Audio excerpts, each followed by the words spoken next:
Retour sur le plateau de Regards croisés. Nous passons au troisième sujet.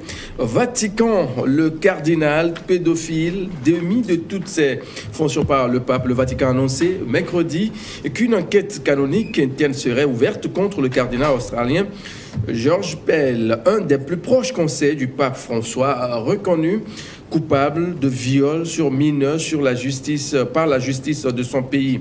Après la condamnation en première instance du cardinal Pell, la congrégation pour la doctrine de la foi va désormais s'occuper de ce cas selon les modalités et les détails établis par le droit canonique, ou bien le droit canon, a annoncé le porte-parole du Vatican, Alejandro Ghisotti, dans un communiqué.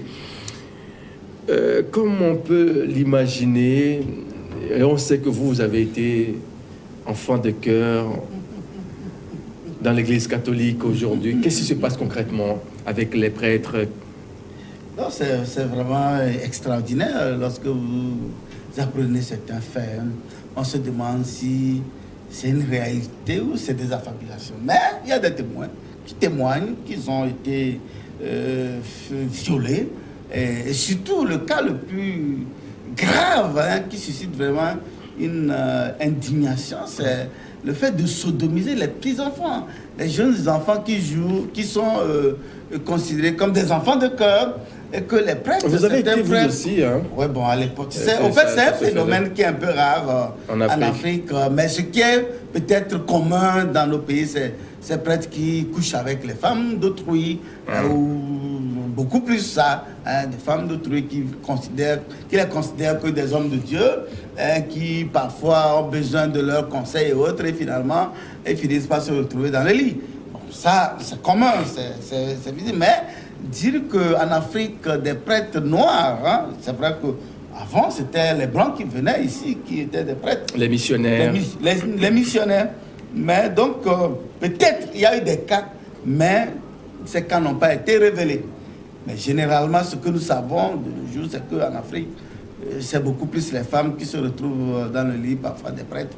Mais c'est curieux que un Togolais aux États-Unis avait été condamné également pour avoir violé, je crois, 2 ou 3 filles comme ça. Un prêtre? Un prêtre togolais aux États-Unis.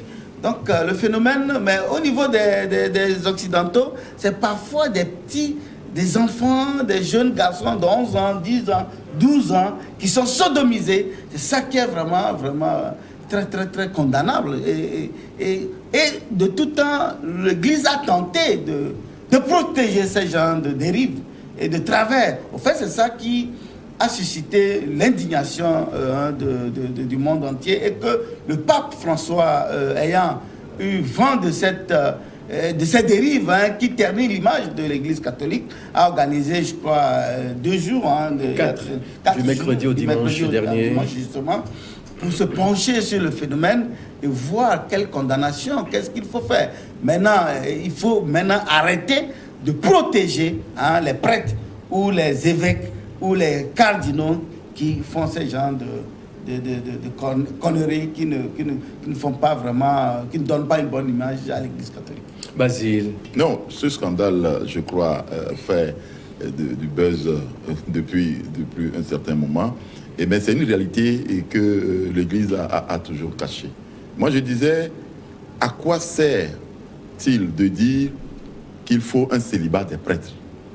Lorsqu'on analyse la Bible... C'est pour s'occuper de la mission de Dieu. Non, mais c'est des histoires. La Bible n'est parce qu'à aucune partie de la Bible... son temps. Dans aucune partie de la Bible, il n'est dit que le prêtre, avant d'aller et de servir de Dieu, doit ne pas se marier. Le prêtre doit ressembler à Jésus. Le prêtre doit ressembler à Jésus. C'est des histoires. On n'a jamais dit ça dans la Bible. Il y a eu des sacrificateurs. Il y a eu des sacrificateurs dans la Bible dont on a parlé qui ont toujours des femmes qui sont mariées. Alors, je ne sais pas d'où vient cette histoire où le Pierre, par exemple, s'était dit... Il avait des femmes, mais après, il s'était dit qu'il n'allait pas se marier. Non, c'est Paul qui ne s'est pas marié, mais Pierre avait... Oui, Paul, voilà. Paul qui ne voulait pas se marier. Et donc, on veut suivre cette affaire de Paul, alors que la réalité, aujourd'hui, elle est dépassée. Vous voyez des prêtres qui accèdent donc à ce serment-là à 25 ans déjà. Le gars, il a le bac à l'âge de 16 ans. Il a été formé et quelques années après. Et on lui dit qu'il faut un célibat des prêtres. Même, il faut retourner. Bon Dieu lui donne 80 ans. Mais il faut retourner vers l'arrière pour voir même pendant la formation des prêtres. Vous voyez, dans notre petit séminaire, ce qui se passe, vous ne pouvez pas les imaginer. Des enfants apprennent déjà à coucher entre eux, garçons, dans les séminaires. Quand même dans les séminaires. Je vous dis, j'ai des histoires que des séminaristes, des petits séminaristes ont raconté, qu'ils se rencontrent dans les toilettes et déjà ils font ces attouchements entre eux. Et ils s'habituent à cette perversité. Et quand ils grandissent, alors j'imagine un peu ce qui s'est passé dans la mentalité des pelles, par exemple, dont on parle aujourd'hui, et qui sodomisent les petits-enfants de 11 ans et autres là. Donc ça veut dire qu'il faut recadrer et revoir même la formation des prêtres et cette affaire-là de célibat des prêtres. Il faut le revoir. Parce que les scandales de sodomie, les scandales de pédophilie coulent maintenant dans l'Église. Et ça a même fait qu'il y a un pape qui a démissionné de son vivant parce qu'il s'était retrouvé devant ce scandale-là. Il ne pouvait pas parler. Et il a démissionné par le passé. Et aujourd'hui, c'est étalé devant le monde entier. Et ça, ce n'est que une partie de l'iceberg. Ce prêtre, ce cardinal dont on parle tant, tout ça là. C'est un bouc émissaire. Écoutez, c'est un bouc émissaire. Parce que ce qui se passe et ce qui se passerait là-bas, eh bien, personne ne peut l'imaginer. Donc, il faudrait nécessairement que l'Église catholique revoie cette affaire de célibat des prêtres pour éviter que les prêtres, avec le besoin qu'ils ont, parce que même c'est un besoin naturel, physiologique. Et donc on refuse et qu'on fait je ne sais pas, de cacher. Mais c'est pourquoi des prêtres... Basile, pendant 25 ans sans... Imaginez, ouais, donc coucher avec les femmes d'autrui, c'est devenu monnaie courante chez les prêtres. Et maintenant, jusqu'à... Bon, peut-être on a peur de la femme d'autrui, et puis on prend les petits-enfants qui servent donc à la table, et on leur applique cette histoire-là. C'est démentiel, quoi. Comment peut-on comprendre ce silence-là depuis le temps du pape Jean-Paul II, monsieur qu'on connaît, rigoureux, qui gère l'Église catholique avec beaucoup plus de ténacité? On sait que le monsieur ne laisse pas tomber certaines choses, mais pourtant, on a connu des choses pas possibles, pédophilie par là, on a connu des prêtres qui ont arraché des femmes dans l'église, des cardinaux même, des évêques même, et finalement ça sort à petit feu. Ce qui a fait partie Benoît XVI. Oui, vous savez, je puis vous assurer que ce que nous sommes en train de dire là, ça relève de ce qu'on peut appeler secret d'État à l'époque. Vous n'êtes sans savoir que le Vatican, c'est un État. Oui, c'est un État. C'est un État. C'est 44 km². Le gouvernement le plus organisé au monde et le plus riche au monde. C'est un État, c'est un secret d'État. Mais je suis tenté de comprendre. C'est en cela que, tout à l'heure, dans le développement de mon aîné Basile, il a tout dit. Reprenez la Bible, reprenez l'histoire de Sodome et Gomorrhe. Allez-y chercher pourquoi le Créateur, pour ceux qui y croient, a décidé pas d'exterminer avec le feu Sodome et Gomorrhe. On vous le dira. Si vous lisez bien, vous comprenez que c'est à cause de ces pratiques-là. Puisque si c'était à cause de l'inceste, David en avait fait. Et Dieu n'a pas puni David. L'autre punition de David, c'était que son fils couche avec sa propre fille.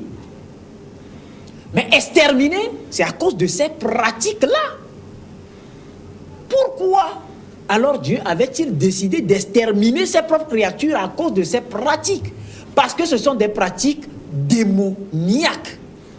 C'est pour vous dire que quand vous prenez l'Église catholique, même ce groupe auquel a appartenu Dominique, il n'a pas voulu le dire. Les vrais coureurs de jupons dans l'Église catholique sont des enfants de cœur. Je pèse bien mes mots. Allez voir. Non, je sais de quoi je parle. Vous êtes de la religion catholique ou comment? Pourquoi pas? Non, on est en train d'analyser un fait. Qui peut dire? On est en train d'analyser. Qui peut dire qu'il n'a... Non, je sais de quoi je parle. Je suis catholique. Il fut.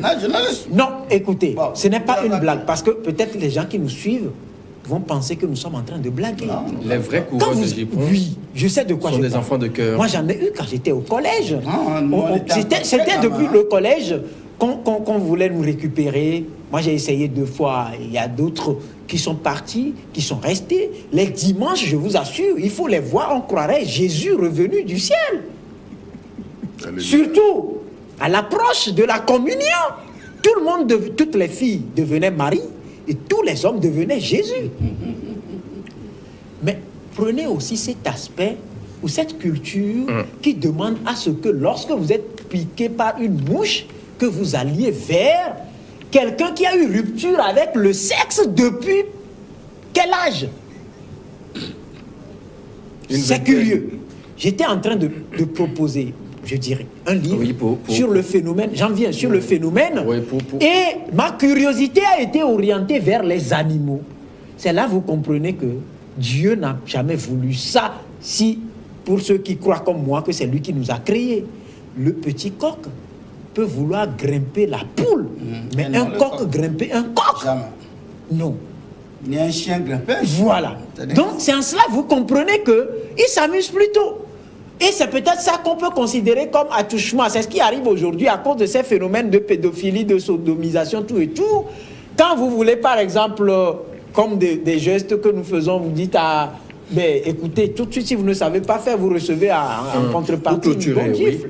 Donc aujourd'hui, ce qu'il faut, je pense que l'Église doit comprendre que c'est une sorte de reconsidération. Parce qu'il y a un film qui circule sur les réseaux sociaux depuis quelques jours où on aurait découvert d'autres évangiles, notamment l'évangile écrit par une dame qui aurait été trop proche de Jésus et qui avait à l'époque, qui avait à l'époque suscité je dirais la jalousie des autres, parce que selon son évangile, elle parlait d'autres choses que Jésus n'a jamais révélé. On va y revenir, qui ont fabriqué aussi des On dit que cette procédure peut aboutir à des sanctions dont la plus lourde serait le retour à la vie laïque, comme cela a été dans le cas de l'ex-cardinal américain Theodore McCreight. Ça ne règle pas le problème. Enfin, si, tant est que... Mais c'est un pas quand même, non? Non, si, il n'a pas violé ni un petit garçon, ni un jeune garçon, une petite fille, ni un jeune garçon, il n'y a pas de souci. Mais si c'est avéré que tel a commis, c'est criminel au fait.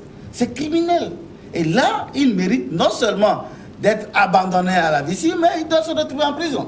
Vous savez, lorsque vous lisez la Bible, vous prenez 1 Timothée, chapitre 3, de verset 1 à 7. Apparemment, il y a des pasteurs sur ce Vous lisez, quand on dit, le chapitre dit clairement, pour aspirer à la fonction pour travailler pour Dieu dans l'église de Dieu, il faut être marié, savoir gérer sa propre maison. Et là, tu peux régler les problèmes de l'église. Voilà. Parce que dans l'église, les gens sont mariés, ils viendront vers toi pour avoir des conseils. Ils ont des problèmes. Maintenant, toi qui n'es pas marié, toi qui as ton machin qui fait du bruit dans ton coin là-bas, la femme de quelqu'un vient de voir, mais tu vas te dire, allons dans ce coin, serre-moi un peu, et puis on verra le reste. Ah, c'est ça qui est drôle. Je crois que l'église, entre-temps, il y avait un courant au sein de l'église catholique qui exigeait qu'on libère les femmes, qu'on libère les prêtres à pouvoir épouser des femmes pour être vraiment concentrés sur... Est-ce que vous savez que lorsque vous êtes au séminaire, que on se rend compte que vous n'êtes pas solide, hein? Quand je dis solide, non, ne poursuivez pas. Vous passez d'abord par la prophétique à notre chaîne. Et quand on se rend compte, vous facultés, si c'est en forme, tout est en forme. C'est grave. Normalement, plutôt, c'est ceux qui ne sont pas solides qui devraient jouer ce rôle-là. Comme ça, la femme de quelqu'un peut aller, l'enfant de quelqu'un peut aller, il n'y a pas matière à danger à pouvoir. Mais malheureusement, on veut des gens bien solides. Oh, l'homme étant ce qu'il est. Il faut être en forme avant de servir aussi Dieu. Il ne peut pas quand même les incriminer. On ne va pas quand même les incriminer. Non, c'est une maladie lorsque tu n'es pas solide. Hein. C'est Dieu qui t'a fabriqué également. Ce n'est pas le diable qui t'a fabriqué. Donc si tu veux rendre service à Dieu, d'accord. Si eux, ils veulent que les gens soient dégagés de toute pression familiale. En fait, c'est ce qu'ils expliquent. Qu'il faut être dégagé de toute pression familiale pour être vraiment au service exclusivement de Dieu. Mais ils oublient que l'homme étant solide, étant viril, il a besoin, c'est un besoin physiologique et qu'il a besoin de ça. Donc, à défaut, il est soit obligé de courir derrière les petits-enfants ou les petits garçons, en Europe beaucoup plus ça, ou les femmes des gens. Et c'est dramatique, et c'est inadmissible. Rodrigue, en 10 secondes, et puis on donne la parole à Basile pour clôturer ma pause et revenir. Plan, je parlais tantôt de l'aspect démoniaque de la chose. Oui. Prenez par exemple les pasteurs qui sont libres, qui peuvent se marier, qui peuvent faire tout. Mais prenez notre pays, le Togo, ces derniers temps, avec ces scandales sur les réseaux sociaux, où des pasteurs peuvent confirmer qu'ils ont des relations avec des femmes d'autrui et tout. C'est que pour moi, celui qui décide d'adorer Dieu, il y a des tentations. Maintenant, il faut arriver à un niveau, à développer des capacités qui permettent à ces personnes-là de résister à ces tentations. C'est très important. Parce que si on reste dans le cercle de l'Église catholique, on croirait que c'est là-bas seulement que ça se développe. On marque une pause, l'info, quelques secondes. Également. On se retrouve pour la suite de ce grand rendez-vous de ce soir. Regard croisé, on parle bien sûr de Vatican, l'Église catholique, qui, depuis un certain moment, traverse une zone de turbulence.